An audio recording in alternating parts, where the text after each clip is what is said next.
Coucou mes licornes, j'espère que vous allez bien. On se retrouve pour une vidéo assez spéciale parce que pour une fois, je parlais de mes cheveux. Et oui, comme vous avez pu le remarquer, depuis quelques temps, je ne porte plus les cheveux lissés. Je les garde bouclés comme ils sont avec leur vraie forme. Tout simplement parce que j'ai décidé d'arrêter les défrisages. Terminé. Fini. Forever.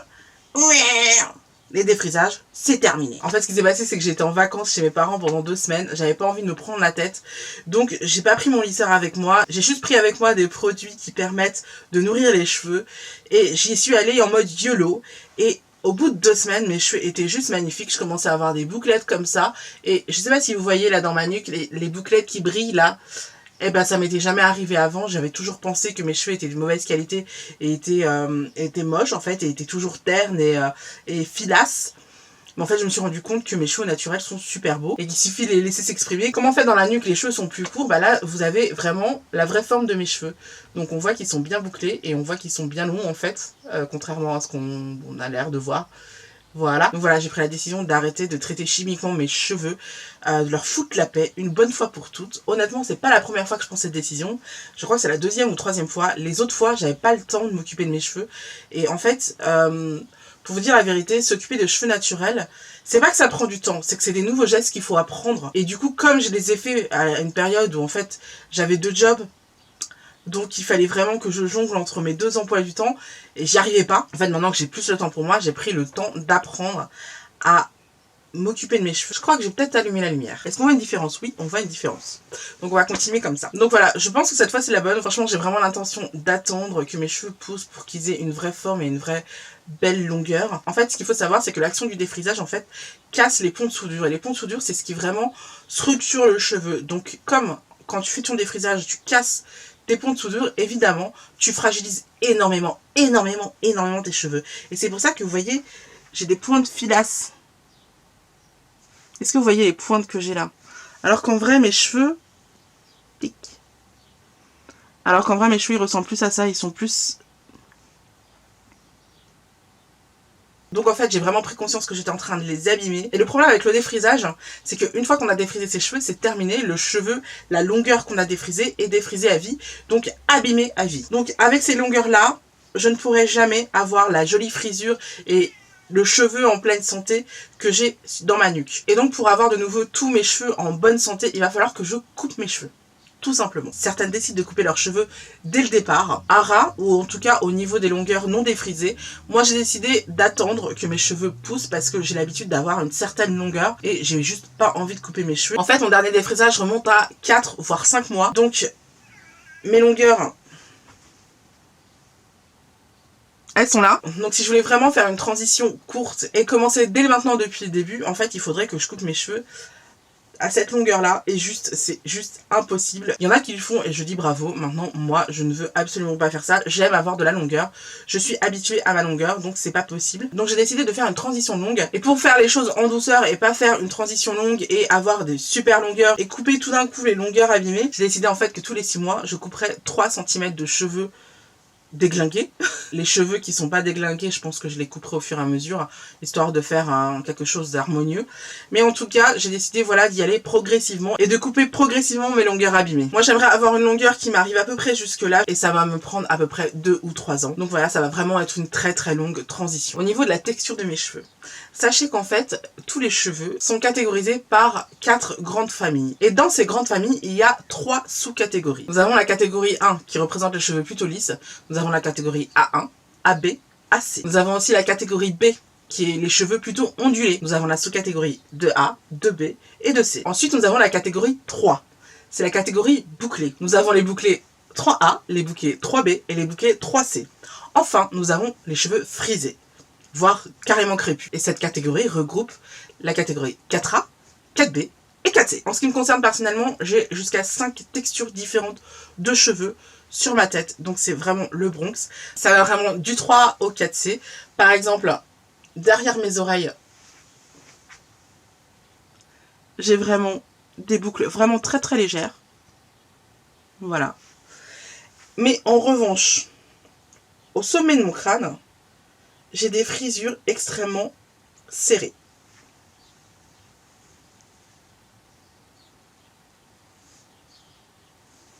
Mais bon, ça c'est vraiment deux textures extrêmes. Sur ma tête, j'ai plutôt du 3B, du 3C et du 4A. 3B ici, 3C ici, et ici, 4A. J'ai tenu à faire cette vidéo parce que, étant métisse et ayant vécu avec ma mère qui est blanche, j'ai très longtemps totalement séché sur la façon de m'occuper de mes cheveux.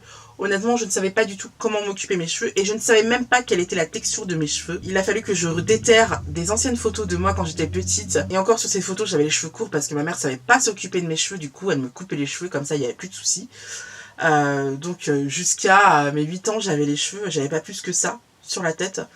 Donc c'était très traumatisant pour moi et c'est pour ça que pendant très longtemps, pour moi les cheveux naturels c'était no way parce que j'associais forcément ça à une longueur qui est quasiment pas là. Et d'ailleurs c'est pour ça qu'aujourd'hui il est hors de question que je me coupe les cheveux courts. Je suis désolée, c'est pas possible, je crois que je suis traumatisée, c'est mort, je vais attendre d'avoir les cheveux longs, c'est clair. Et j'ai voulu vraiment faire cette vidéo parce que les métis, il y en a de plus en plus. En tout cas, toutes nos communautés ont tendance à se mélanger entre elles. Et je trouve ça intéressant, même si vous n'êtes pas noir, je trouve ça intéressant que vous appreniez comment fonctionne un cheveu noir. Parce que je sais que le cheveu noir suscite beaucoup de peur, de crainte. Et que le cheveu noir, on a tout de suite le réflexe de vouloir le lisser. C'est pas nécessaire. Un cheveu noir bouclé, ça peut être très très beau. Il suffit juste de savoir comment s'y prendre. Et c'est vrai que c'est autre chose. C'est une façon totalement différente de les traiter. Il faut les hydrater, les nourrir en permanence. En raison de leur frisure, c'est des cheveux qui s'assèchent très vite parce que le sébob, qui a tendance à glisser sur les cheveux lisses, ne peut pas glisser sur un cheveu crépus.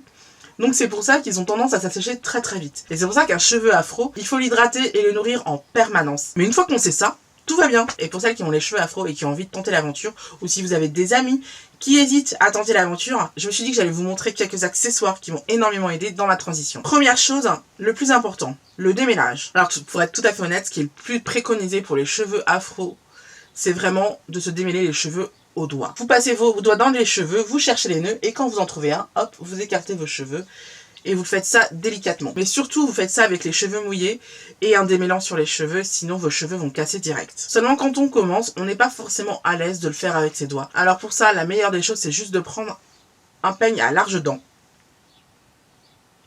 Ce peigne-là me sauve la vie régulièrement parce que c'est celui que j'utilise pour me démêler les cheveux, parce que moi personnellement, comme ça fait un mois ou deux que j'ai commencé ma transition, je suis pas encore à l'aise pour me démêler les cheveux avec les doigts, même si ça arrive de plus en plus et que je fais de plus en plus parce que voilà, c'est comme ça. Je commence à prendre le pli et c'est normal, de toute manière c'est ce qu'il faut, hein, c'est qu'au fur et à mesure où on prend possession de ses cheveux, on reprend possession de ses cheveux, on apprend à s'en occuper. Mais la plupart du temps j'utilise ce peigne là pour me démêler les cheveux et en fait utiliser ce peigne à larges dents permet d'éviter de casser les cheveux. La petite astuce, c'est de commencer en se peignant le bas des cheveux et progressivement de remonter. Et ça, pour ça, vous aurez absolument besoin d'une pince à cheveux. Je vous la présente pas parce qu'on en a toutes et vous savez exactement à quoi ça ressemble. Mais bon voilà, vous avez besoin de ce combo là, la pince à cheveux et le peigne à grosses dents. Une fois qu'on s'est démêlé les cheveux, pour définir ses boucles, cette brosse-ci, la brosse Denman, est vraiment la meilleure pour définir ses boucles. Vraiment, vous passez la brosse dans les cheveux et vraiment vous allez voir que vos boucles vont être définies. Elle est incroyable cette brosse,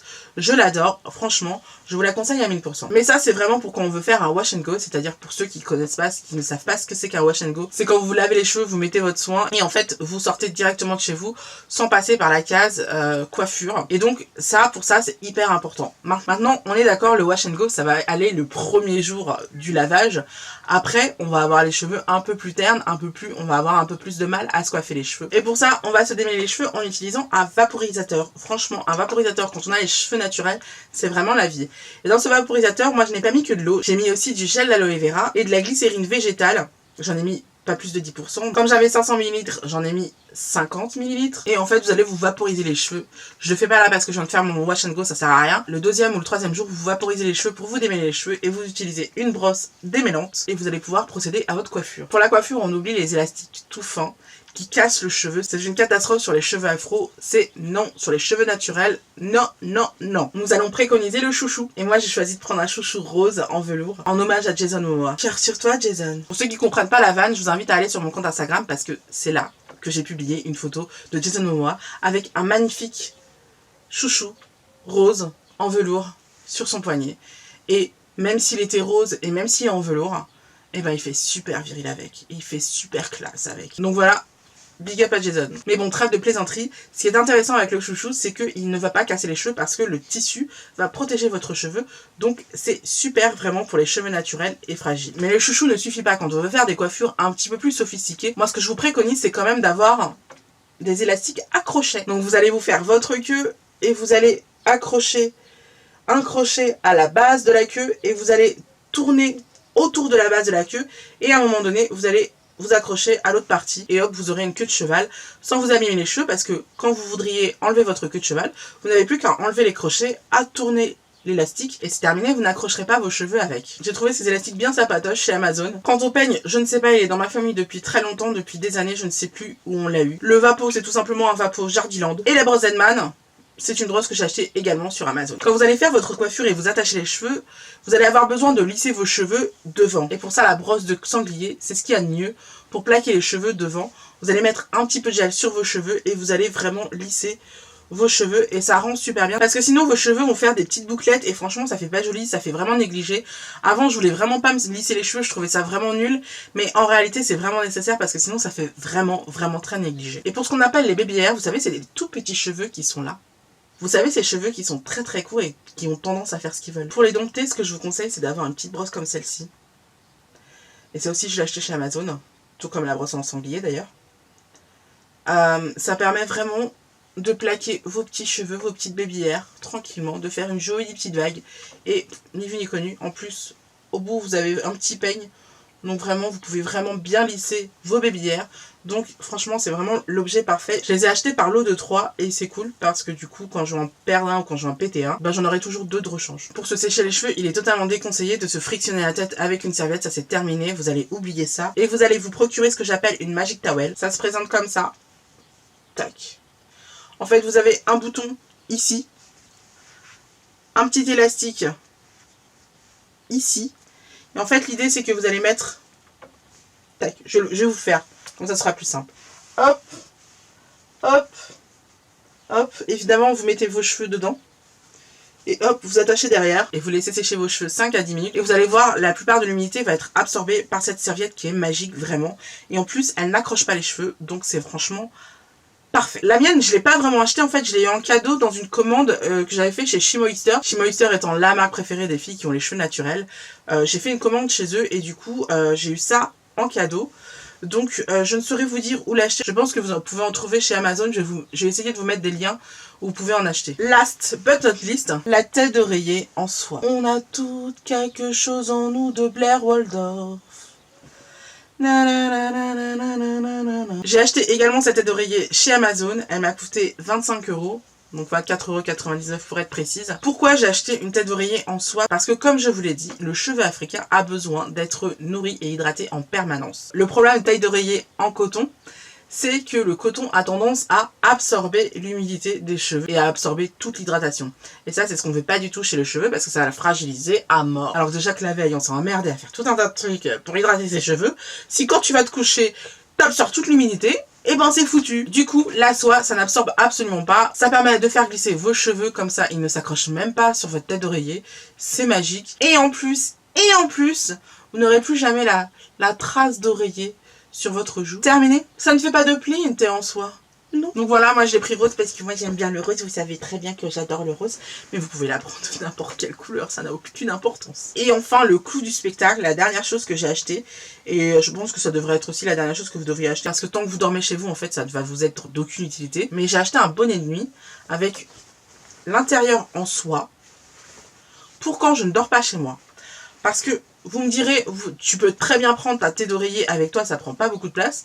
Oui, seulement quand vous êtes invité chez des gens. Si vous vous ramenez avec votre propre tête d'oreiller et qu'en plus elle en soie, vous allez passer pour la princesse au petit pois. Et ça, c'est pas ce qu'on veut. On n'a pas envie de passer pour la chieuse du moment.